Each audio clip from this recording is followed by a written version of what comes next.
서보건 변호사.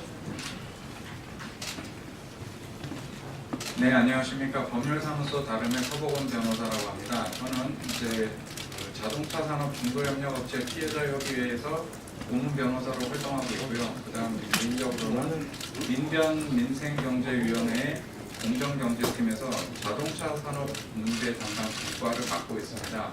그래서 사실 오늘 저녁에도 저희 회의가 예정이 되어 있고요.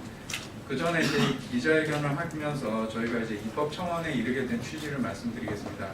저희가 이제 변호사 일을 하면서 그 자동차 산업의 2차, 3차 협력업체들이 이제 보통 중소협력업체들입니다. 그 중소협력업체들 사건들을 이제 우연하게 대리를 하게 되면서 이 사건을 접하게 되었는데요. 저희가 경험해본 바로는 거의 대부분의 경우에 2차, 3차 협력업체들이 장기간에 걸친 하도급 불공정행위를 통해서 부당 단가 인하 등의 갑질을 당하고 있었습니다. 그에 따라 가지고 대부분의 2차, 3차 협력업체들은 최저 마진으로만 버틸 수 있는 상황이었는데, 근데 그게 이제 완성차 업체의 매출이 신장되고 있을 때는 최저 마진으로도 버틸 수 있었습니다. 그런데 자동차 그 완성차 업체들 매출이 저하가 되면서 결국은 최저 마진이 돼 매출까지 감소하다 보니 중소협력업체들인 2, 3차 협력업체들은 줄줄이 이제 경영 위기에 봉착을 하게 된 겁니다. 자, 그런 상황에서 이 업체들은 어떻게든 사업을 영위하고 싶어서 완성차 업체나 아니면 1차 협력업체들한테 지원 요청을 하게 됩니다. 그런데 지원 요청을 하게 된 그 경위에 대해서 그 업체들은 다 알고 있으면서도 도와줄 것처럼 하다가 그냥 그 자동차 생산에 꼭 필요한 금형이라고 하는데 그 금형 같은 장비들을 탈취해버리고 그냥 그 2차, 3차 협력업체들을 내치는 일들을 반복을 하고 있습니다. 자, 그런 걸 당하다 보니까 이제 2차 이하의 중소협력업체들도 자기들이 살아남기 위해서는 더 이상 안 되겠다 싶어서 이제 궁극적으로 납품 중단이라는 그런 최후의 카드를 꺼내고 그때부터 공정위에 제소를 하는지 마는지 아니면은 뭐 그동안의 손실 보상금을 달라 아니면은 저희들 기업을 아예 차제에 당신들이 인수를 해달라 이런 주장을 합니다. 그분들이 그렇게 주장하는 근거는 지금까지 장기간에 걸쳐서 사실상 노비처럼 살아왔으니까 좀 당신들이 우리 회사의 최후를 책임을 져줘야 되는 거 아니냐라는 취지로 말씀을 드리는 거죠. 자, 그런 상황에 대해서 이제 기존에는 이제 완성차 업체나 1차 협력 업체들도 경제적으로 조금 여유가 있다 보니 돈을 주고 회사를 인수하거나 보상금 주고 끝내는 방향을 택했는데 2010년대에 들어가지고는 패턴이 좀 달라졌습니다. 그걸 법적으로 해결하는 패턴이 나타났는데 그 내용은 납품 중단을 요구하고 그 다음에 이 사람들이 보상금이나 어떤 기업 인수를 요구하면 원하는 만큼 돈을 줘버립니다. 돈을 줘버리고 나서 그 다음에 바로 한 일주일에서 2주일 사이에 형사고소에서 공갈을 당했다. 이렇게 얘기를 해놓고 그 다음에 그 계약은 공갈에 의한 계약이니까 무효다라고 하고 방한 청구 소송을 내는 겁니다. 자, 이렇게 되다 보니 자기들 딴에는 기존 완성차 업체나 1차 업체하고 협상을 통해서 정리됐다라고 생각하고 있던 2차 이하 협력업체들이 졸지에 구속영장이 청구되고 형사 재판을 받게 되고 심지어 감옥을 가게 되는 일이 벌어집니다. 자, 그런 와중에 회사를 인수했으면 그 회사에 대한 대가를 준 것인데 그 회사는 예를 들면 법정관리나 회생 절차에 집어넣어 버리기 때문에 나중에 재판에서 그러면 계약을 무효로 하고 줬던 돈 돌려주고 회사를 다시 내놔라라고 하면 그 회사는 돌려줄 수 없다 이렇게 되는 겁니다. 결국은 이제 그래서 이제 그 어떤 우리 변사분 한 분 같은 경우에는 1심 재판에서 재판장님이 이거를 회사를 거의 날로 먹은 거 아니냐 이런 혼잣말을 하시는 것까지 저희 변호사들이 목격을 한 적이 있기 때문에 자, 그런 일들이 벌어지고 있는 겁니다.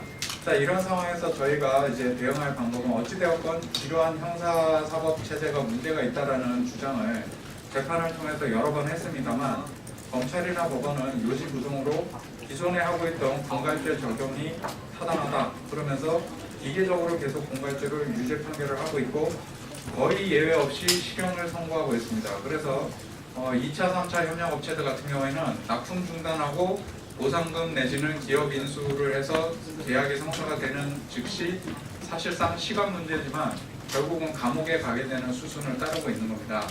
자, 이런 문제를 근본적으로 해결하기 위해서 저희가 어쩔 수 없이 입법 청원에 나섰습니다. 왜냐하면 현재도 지금 대법원에 몇 건이 계류 중인데 이대로 대법원이 기계적인 판결을 내리게 되면은 저희 2차 이하 협력업체들로서는 아무런 희망이 없게 됩니다. 그리고 이런 식의 어떤 갑질이 근절될 수 있는 기회가 전혀 없어지게 됩니다. 그래서 저희가 이제 입법청원에 나서게 된 것이고요. 저희 입법청원의 내용 요지는 다음과 같습니다. 최소한 민사상 계약인 납품 중단을 가지고 그걸 국가 공권력을 동원해서 형사처벌을 하고 감옥에 보내는 식으로 그 납품을 강제하는 것이 있을 수 있는 일이냐라는 문제의식을 가지고 있는 겁니다. 뭐 여러분이 조금만 조사해 보시면 아시겠지만은 전 세계적으로 기업이 납품 중단을 하는데 그거를 형사처벌해서 감옥에 보내는 사례는 찾아볼 수가 없습니다. 그 대한민국에만 있는 사례고요. 대한민국이기 때문에 가능한 사례입니다. 그래서 저희는 이 부분에 대해서 국회의원님들께서 조금이라도 관심을 가지고 입법적인 개선을 하여 주시기를 강력히 촉구드리는 바입니다. 그리고 제 다음 순서로 두 가지 사례를 소개해 드리겠습니다. 아까 제가 개요를 말씀드렸습니다만 2차 이하의 중소협력업체가 부도위기에 처했을 때 납품 중단이라는 카드를 사용해서 손실보상금을 요구하면 어떻게 되는지에 대해서 말씀드릴 것이고, 그러지 않고 이제 법원에서 판결을 통해 자꾸 얘기하시는데 합법적인 방법으로 어렵지만 길을 택해서 너희가 뭐 어떤 합법적인 길을 모색해봐라라고 말씀들을 하십니다. 그 경우에 그러면은 중소협력업체가 어떻게 되는지를 각각 사례를 소개해드리겠습니다. 먼저 소개해드릴 것은 그 어떤 납품 중단이라는 카드를 택하지 않고 그렇게 하지 않고 정말 그 재판장님께서 말씀하시는 것과 같이 합법적인 길을 택했을 때 중소협력업체가 어떻게 되는지를 그 MK전공이라는 그 현대차 2차 협력업체인 그 주민국 대표님께서 말씀해 주시도록 하겠습니다. 안녕하십니까. 자동차 피해자 협의회 총무를 맡고 있는 MK전공 대표이사 주민국입니다.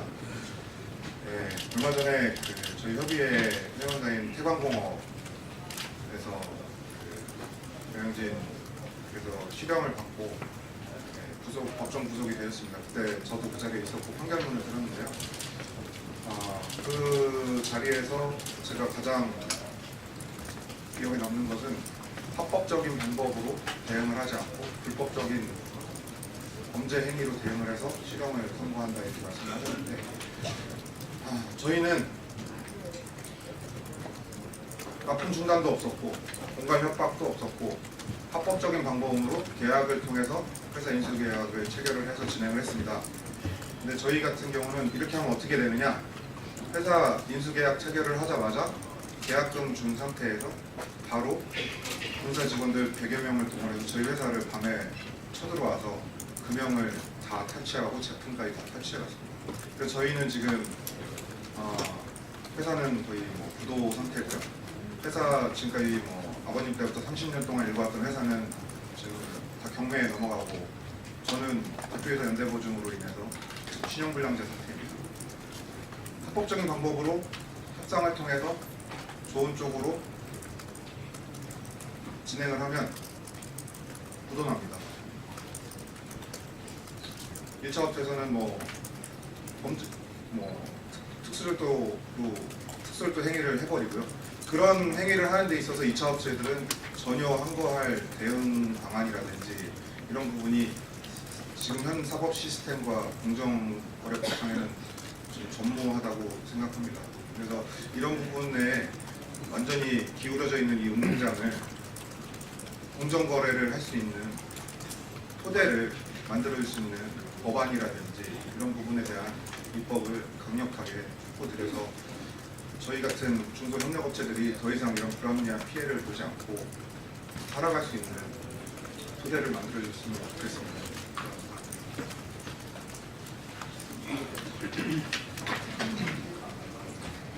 안녕하십니까. 저는 태광공업 정경영생 가족입니다. 앞에서 말씀드렸던 것처럼 1월 31일 설 명절을 앞두고 저희 아버님과 저희 남편의 항소심 별심 공판이 있었습니다. 저희는 1심 재판에서 국민참여재판을 있었습니다. 그래서 거기서 정말 어렵게 집행유예를 얻었고 2심에서도 그런 결과가 있지 않을까 하는 정말 신랑 같은 희망을 놓치지 않고 있었습니다. 그러나 사법부의 판단은 달랐습니다. 오랜 시간 동안 그 1차 협력업체, 1차 업체의 갑질로 단가 후려치기로 인해서 저희가 누적된 적자를 견디다 못해서 납품을 중단하겠다고 부도 위기 직전에 납품을 중단하고 한 게 결국은 공갈죄로 저희를 올가맸습니다. 그리고 그 일이 있은 후 저희가 너무 억울해서 저희의 어려움을 좀 알아달라고 언론에 이야기하고 국회를 돌아다니며 호소한 거를 괘씸죄로 저에게 더 중형을 선고했습니다. 너희들은 그래서는 안 된다. 너희는 반성을 하지 않는다.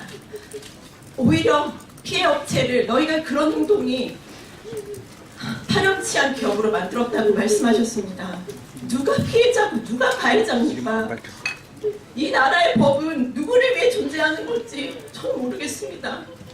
저희는 그나마 법이 저희 약자의 이야기를 들어주고 저희의 억울한 이야기를 조금이라도 사정을 헤아려 줄 줄 알았습니다. 그건 아니었습니다. 정말 현 사법부 체제에서는 저희가 보호를 받지 못하는구나 다시 한번 느꼈습니다. 강력히 촉구드립니다. 정말 제발 법 제도를 좀 바꿔주십시오. 저희 신랑이 법정 구속이 되기 전에 판사님 앞에서 이렇게 말씀드렸습니다. 판사님, 저희 아버님은 정말 아무런 죄가 없습니다. 아무 소용이 없었습니다. 저희는 두 부자가 아버님과 저희 남편이 보승줄에 묶여서 보성차량에 들려가는 걸 정말 절규 속에 지켜볼 수밖에 없었습니다. 저희는 이 재판을 통해서 저는 사랑하는 남편을 잃었고 저희 어머니는 남편과 아들을 잃었습니다. 무엇보다도 저한테는 9살, 5살 두 아들이 있습니다. 사랑하는 아빠와 작별 인사 한번 하지 못하고 생이별을 하고 있습니다. 밤마다 아빠가 언제 오냐고 보고 싶습니다. 제발 도와주십시오. 100번 양보해서 저희 남편은 그렇다 치더라도 저희 아버님 73살 먹은 정말 그냥 아프신 노인이십니다. 그분까지 그 험한 곳으로 데려가서 어쩌자고 하시는 건지 정말 간절히 부탁드립니다. 더 이상은 정말 가해자가 피해자로 피해자가 가해자로 중간하는 일이 없도록 나라에서 제도 개선을 통해서 저희 약자들의 소리를 제발 좀 들어주시면 부탁드립니다.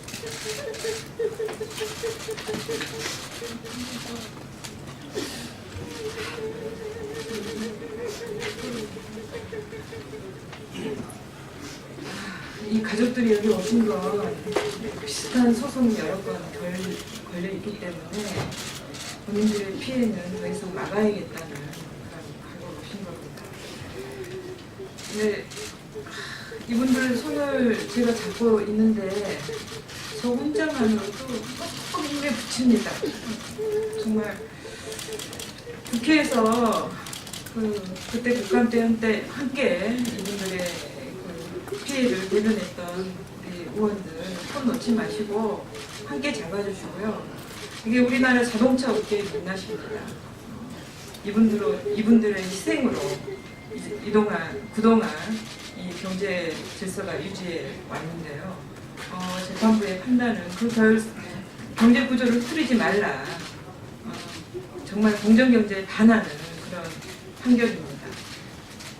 그 어떤 경제 사범들 같은 경우에 부자가 함께 구속될 소리가 없습니다. 없는데 정말 이 판결은 너무나 어이없어하는 판결입니다.